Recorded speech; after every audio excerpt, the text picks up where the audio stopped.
Hey, welcome back to my channel. If you're new here, welcome. My name is Ashlyn. I am a 26-year-old wife and mom. I make lots of budgeting and personal finance videos, so if that sounds like something that you would be interested in, then I would love it if you would subscribe and join us here on this channel. I have seen a lot of growth here on this channel in the past year, which I am so thankful for. So if you're watching this video, thank you for being here.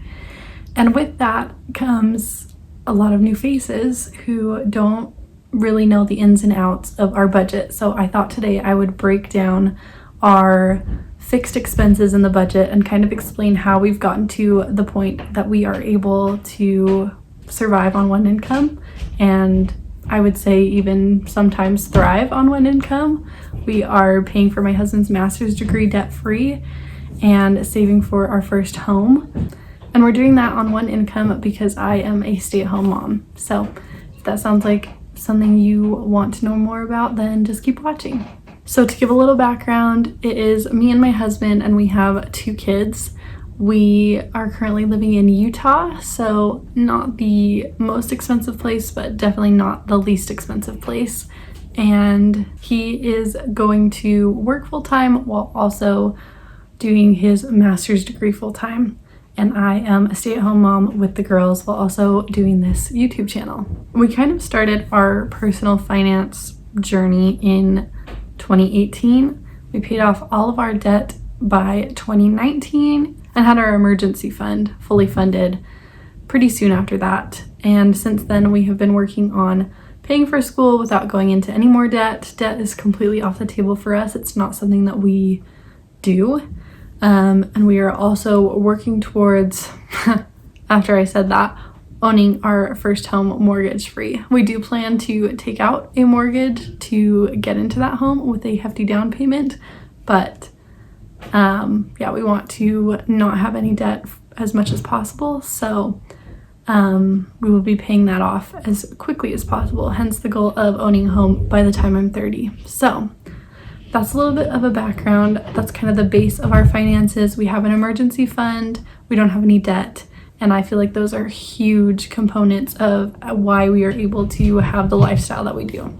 The third key component of that little trifecta of being able to kind of live the way that we want to and do the things that we want to is our budget. So the first line item on the budget that is a fixed monthly cost is our rent. So our rent, we pay $1,000. That includes everything. So the actual place that we live, utilities, internet, everything. And that is an awesome deal. We are so grateful for that.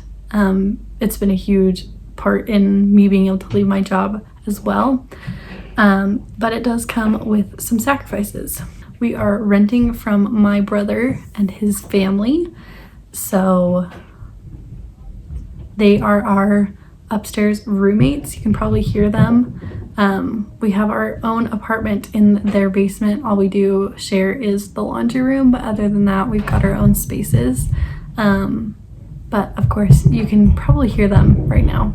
I think their dog and their kids are going a little wild, but you know, sometimes there's just some things that can feel like a little bit of a sacrifice sometimes, but when I look at like what we are able to do because of, you know, having roommates and not being in the exact place that we would like to be, just having that small of a line item for our rent is awesome. So you will never find me complaining about the place that we live, and yeah, we are so grateful for the situation that we're in right now here.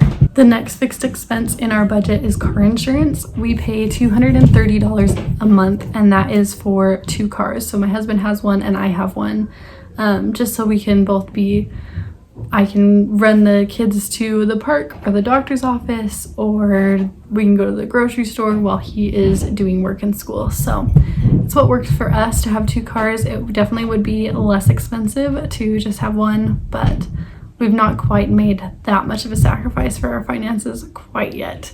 With car insurance, I like to come back to it every year or so, every few years, to see if we still have the best deal, because car insurance rates obviously fluctuate.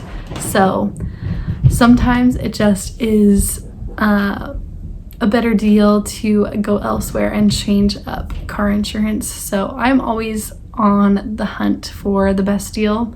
It takes a little bit more effort and work and energy, but it's worth it to me to save even just a few dollars a month, because that adds up and we are able to put that toward things that are more exciting and worthwhile than just car insurance. The next fixed expense in our budget is our phones. We pay $40 a month for both of our phones, so it's $20 each, and we've gotten to that through much trial and error. We've switched phone plans probably 10 times in the last couple of years, but we are now on a plan with his family. They have a business, so they have a business plan, and we are included on that. So that's how we get that super cheap rate for our phone plan, which has been so awesome, and we are very grateful to them for letting us be a part of their phone plan. This next fixed expense is a new one, and it's not one that I would say was like our best financial decision, but as far as our family goes, I feel like it was a good decision, and that is dance class for my daughter. She is currently enrolled in a dance class. This is her first time doing anything like this, an extracurricular idea. She's only almost 3, so it's not like we've had a whole lot of time to do it, but she's in a dance class with my niece. This is probably the one and only time that they will be able to do this sort of thing together in the same class, because we're living in the same house right now with them. So we just decided to bite the bullet and do it. It is pretty pricey. It's $58 a month. And I definitely wouldn't say that was like the smartest decision financially. We definitely could be using that money elsewhere, but honestly, I think it's worth it for the things that she's learning. Not just like dance. I wouldn't say she's learning really any dance skills right now. She's 2. But she is, growing in confidence and meeting new people and having new experiences, and I think that's really great for her. So I would say it's like a neutral thing in my mind. The last fixed expense that we have on the budget is life insurance. So we do life insurance kind of a weird way in my mind. My husband's, we pay $20.82 every month for his life insurance, and then for mine it's a yearly cost. I don't know why we're on 2 different like monthly and annual plans, but that's just how it is right now. But life insurance is definitely worth it in my eyes. We are not in the position to insure ourselves quite yet, but we will be in the future. So we are on a term plan right now. I think it's a 20-year term, maybe it's 25. But it's pretty inexpensive for what we get, and it's just, peace of mind. If you don't have life insurance but you have people that are depending on your income, then I think life insurance is a big priority and it should be included in your budget, because it's just a safety net if anything were to happen to you or your spouse, and that would kind of save you from having to deal with the financial side of things while you're also dealing with like the emotional side of things. So life insurance, I will always be a big proponent of that. Sign up for life insurance if you're not already. So those are all the fixed expenses that we have in our budget right now. We keep it very pared back as much as possible. And because of that, we are able to work towards reaching our goals at a faster rate than we would be. But hopefully that kind of shed some more light on our situation, gave it you a little bit of clarity of where we're at and how we're doing it. If you liked this video, then please give it a thumbs up. It really helps my channel. Make sure you're subscribed if you're not already. And if you would like to support the channel in more of a monetary way, then go ahead and look in the bio at the links that I have down there. If that's something that you're interested in doing, then make sure to check those out. And I will see you again next week for another video. Bye!